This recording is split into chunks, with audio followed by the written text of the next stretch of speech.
The Thing That Stalks the Fields by an unknown author. It was a few weeks ago that the hay bales started creeping slowly away from the house. Every morning when I woke up, each had moved a few hundred feet from where it was before. I assumed it was pranksters with nothing better to do, so I ignored it. Within a few days, though, the bales began to approach the boundaries of the farm.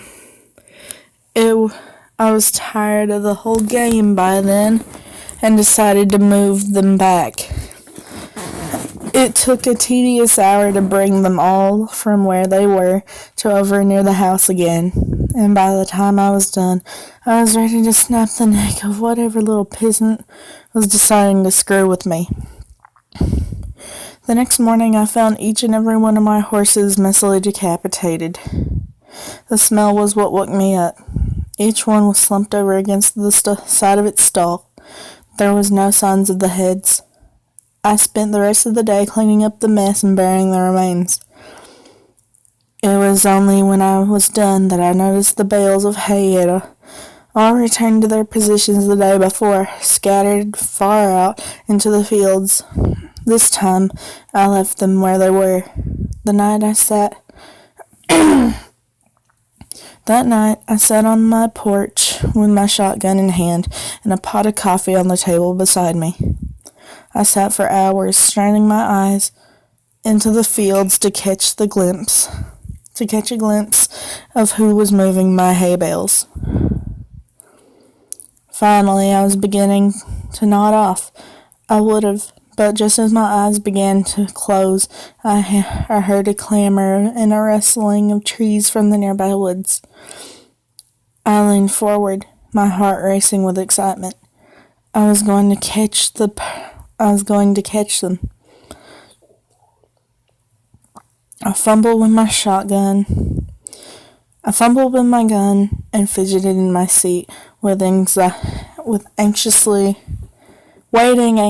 for whoever it was to get close enough to ambush. It was only when the thing got close enough for me to make out its silhouette in the dark that I was frozen still. The thing that crept into my fields from the nearby woods didn't seem to notice me sitting there. It stalked, hunched and deliberate, through the field with the posture of a tiptoeing thief.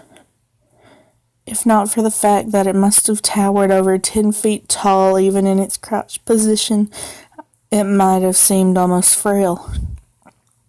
The thinness of its arms and legs and the emaciated, caved-in quality of its chest reminded me of a starving animal. Still, this thing was undeniably strong, and I watched it hoist up each bale up into its arms with ease and set it down carefully a while away, taking only a few strides to cover the distance. I watched it work, moving each bale thoughtfully. Every once in a while, it would straighten up to look around at the other bale's positions in the field before adjusting the one it was working on ever so slightly.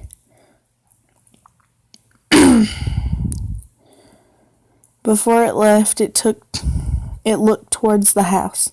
I felt his eyes sweep over me in the dark, but whether it saw me or not, I couldn't tell.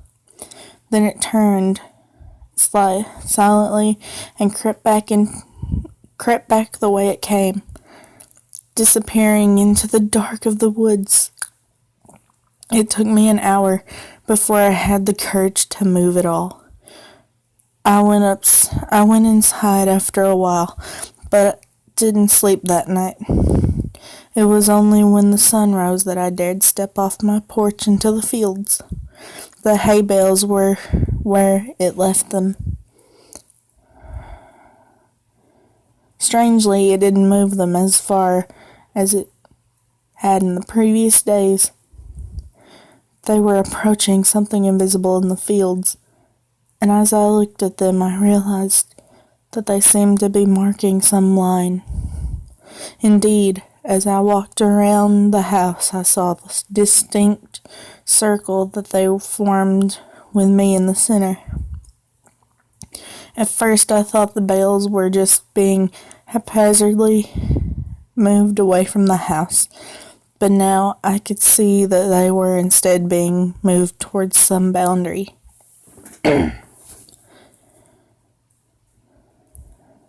The thing was sending me a message. I slept uneasy that night, and only because I was exhausted. The next morning, the bales hadn't moved at all. They didn't move at all for the rest of that week, in fact.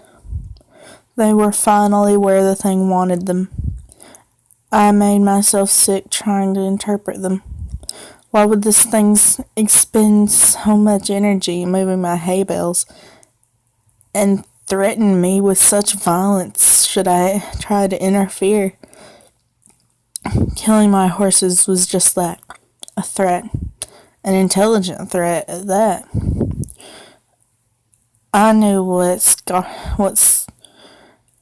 It knew what would scare me, and it knew that I would understand the implications. The sound of an automobile working its way along the road to my farm one morning gave me a little rush of excitement. I'd been planning to abandon the farm since I saw the thing, but I couldn't hope to leave on foot without risking it treating me like it treated my horses. But if I could get in the car with whoever was coming my way, I might be able to escape before it could stop me. I didn't know or care who it was. I decided that the moment they stopped the car, I would jump in the passenger seat and tell them to get the hell out of here. I didn't get the chance. The car worked its way slowly along the road, trundling across the uneven ground. I urged it silently to hurry. It was when it passed between the two bales placed on either side of the road that I began hearing a booming clatter from the woods. The thing burst suddenly from between the trees, sprinting on all four of its terrible, gangly limbs toward the car. Within a few seconds, it was there, pouncing on the automobile like a predatory cat. Within moments, it was picking and peeling the vehicle's steel frame apart, working to get at the driver. The man, whoever he was, screamed all the while, and I could hear him even over the crunching of metal and the shattering of glass. It was only when the thing crushed him carelessly in its hand that the screaming stopped.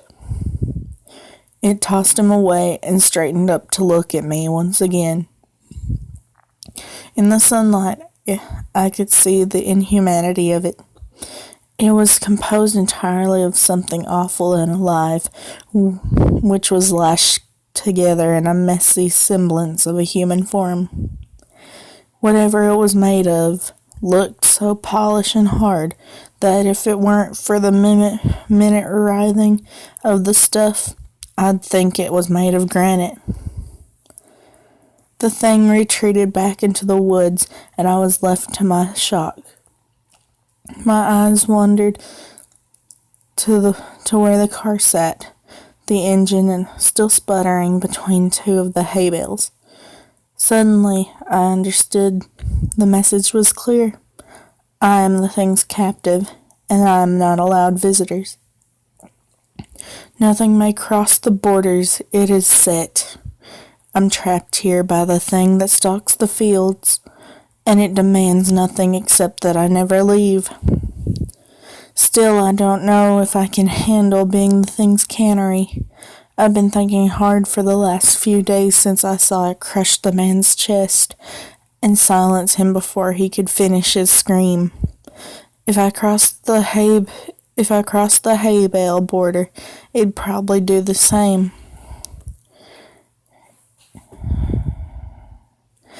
It'd smash my skull before I could put my hands up to protect myself.